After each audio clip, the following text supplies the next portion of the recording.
Get ready to uncover some jaw-dropping ancient secrets. Ancient Egyptian medicine was like a wild ride, with treatments ranging from quirky to downright bizarre. But let's focus on dentistry, because who doesn't love a good dental tale? The Egyptians might have been the pioneers of modern dentistry, and it all started with their diet. Their staple foods were super hard on teeth. Think coarse bread and tough veggies, which led them to figure out ways to fix cracked and crooked smiles, making tooth pulling, cutting, and even sawing a regular part of ancient Egyptian dental practice. Imagine munching on coarse bread and veggies with ancient Egyptian tools that often left behind tiny bits of sand and rock. Not exactly tooth-friendly. These microscopic irritants wore down their teeth over time, making them lose their pearly whites way sooner than we do today. But how did the ancient Egyptians try to tackle tooth trouble? Some dentists relied on a weird concoctions: onion, cumin, and incense rubbed right onto the aching tooth. It's safe to say this wouldn't ease the pain, and the taste would have been absolutely brutal. Talk about an unenjoyable dentist visit. A cavity back in the day. No problem. They'd just fill her up with some hard resin and voila. Good as new, or so they thought. But wait, it gets even wilder. To drain pesky jaw infections, ancient Egyptian dentists would bust out hand-cranked bone drills, because who needs anesthesia anyway? What's really mind-blowing is that tooth extractions weren't their thing. In fact, they had ways to actually lost teeth, using fancy gold or silver wire if you were lucky enough to afford it. Get ready to geek out on some serious coolness. We're diving into the awesome world of prosthetics. You might know that today's advanced bionic limbs can be total game changers for amputees. But here's a jaw-dropping fact. This tech has been around way longer than you think, dating back all the way to 710 BC in ancient Egypt. The oldest known fake limb is an incredible leather and wooden toe found on a female mummy in Luxor. It's mind-boggling that these ancient Egyptians were not just creating fake body parts for burial, but actually designing them to help people work. Talk about forward thinking. Time to get hands-on literally. You might wonder how well a wooden and leather toe would sit on someone's foot, but researchers at the University of Manchester got curious too, so they created a replica and put it to the test. Surprisingly, people with missing toes found it super comfy and functional, showing just how ahead of their time those ancient Egyptians were. But that's not all. When it comes to surgical tools, Egypt's innovators took things to the next level. Building on the discoveries of our Stone Age ancestors, who used stone knives for amputations, the Egyptians harnessed copper to create a game-changing range of instruments: pinchers, forceps, saws, and even surgical knives that are still in use today. Talk about cutting-edge tech. You thought ancient Egypt's medical marvels stopped at toes and tools. Think again. They took it to a whole new level by crafting specialized equipment to carefully remove brains during mummification. Talk about precision surgery. And that's not all. They also developed incredibly effective bandages to help patients heal faster after operations. But did you know the Egyptians were also pioneers in another way? Ancient Greek historian Herodotus wrote that they performed circumcision for cleanliness, considering it a healthier choice than being comely or good-looking. If he's right, they'd be one of the first civilizations to ever perform surgery. And here's the twist. Unlike modern practices, Egyptian circumcision wasn't done on babies. Instead, it was a procedure performed later in life. So, you thought circumcision was just about hygiene. In ancient Egypt, it was more than that. It was a rite of passage from boyhood to manhood. But here's the thing, not every guy had to go through it, and even kings were mixed on whether or not to get cut. Some Egyptian pharaohs got circumcised, while others didn't, so it wasn't just for royalty. What's really cool is that they could perform the surgery at all. Talk about ancient surgical skills.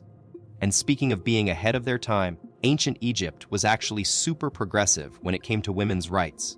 Unlike many other civilizations back then, Egyptian women were respected and admired, with female icons and symbols dating all the way back to 2181 BC. That's a long time ago. They were totally crushing it on equality centuries before anyone else.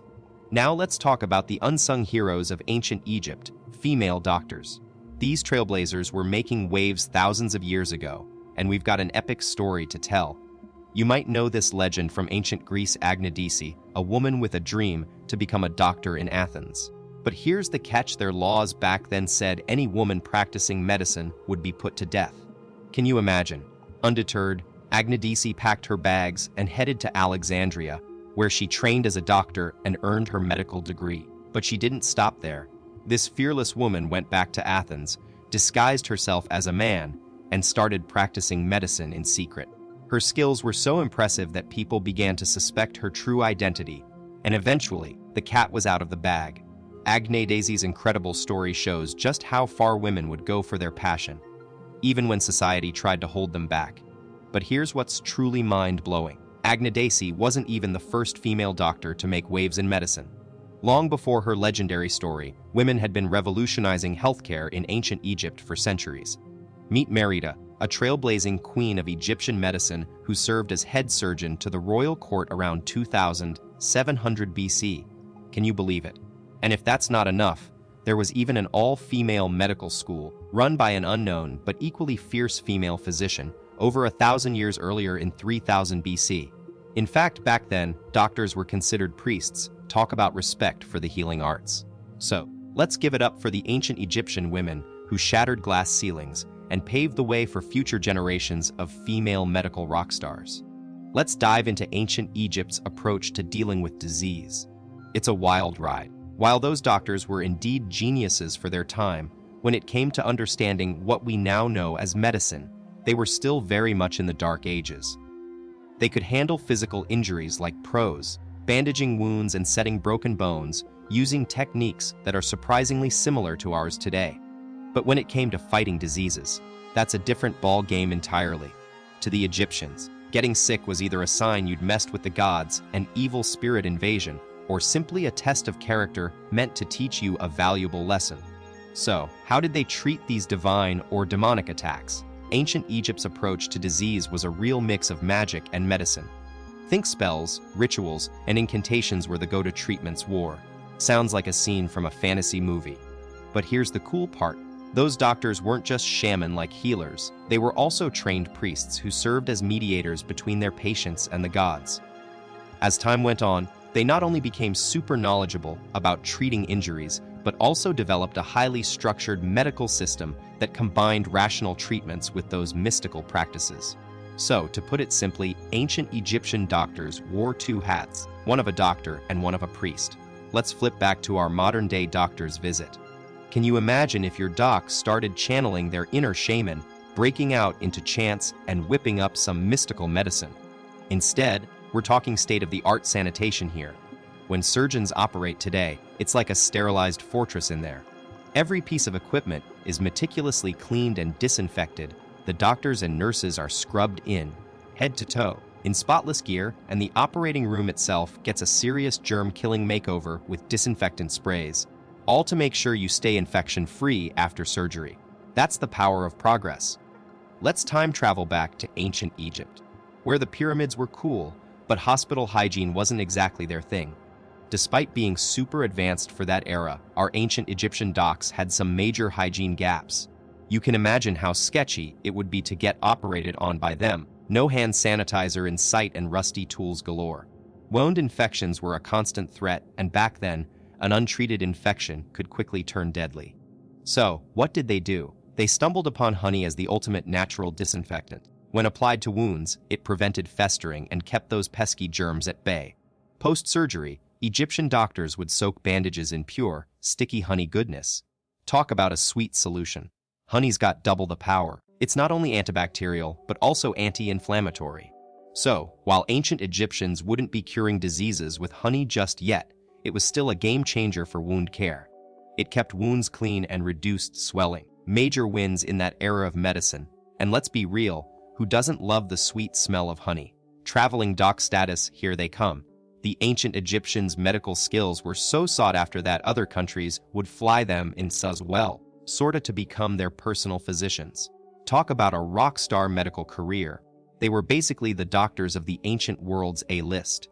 The ancient Egyptians were medical trailblazers. They were constantly innovating and pushing boundaries in healthcare, leaving others in awe. No wonder their expertise was in high demand. Other nations looked up to them as medical rock stars. The Greeks, for example, admired their skills despite rolling their eyes at the magical parts of Egyptian medicine. It's no surprise then that aspiring medics from around the world flocked to Egypt to learn from the best.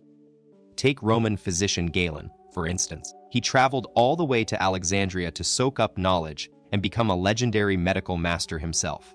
It's clear if you wanted to be a top-notch doctor in ancient times, studying in Egypt was the ultimate goal. Get ready for some serious medical history cred. You might know the Hippocratic Oath, that iconic promise doctors take to uphold their professional values. But did you know it's named after a total rock star of ancient medicine? Enter Hippocrates, hailed as the father of modern medicine.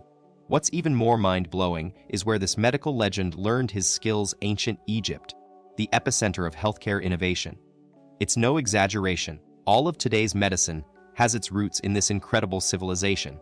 So, the next time you hear a doctor recite the Hippocratic Oath, remember it all started with the pioneering Egyptians. That's a wrap on ancient Egyptian surgery. Huge thanks to all of you for tuning in. We're stoked you enjoyed the journey through time with us. Don't forget to give that like button some love, subscribe to stay up to date on our newest videos, and turn on those notifications so you never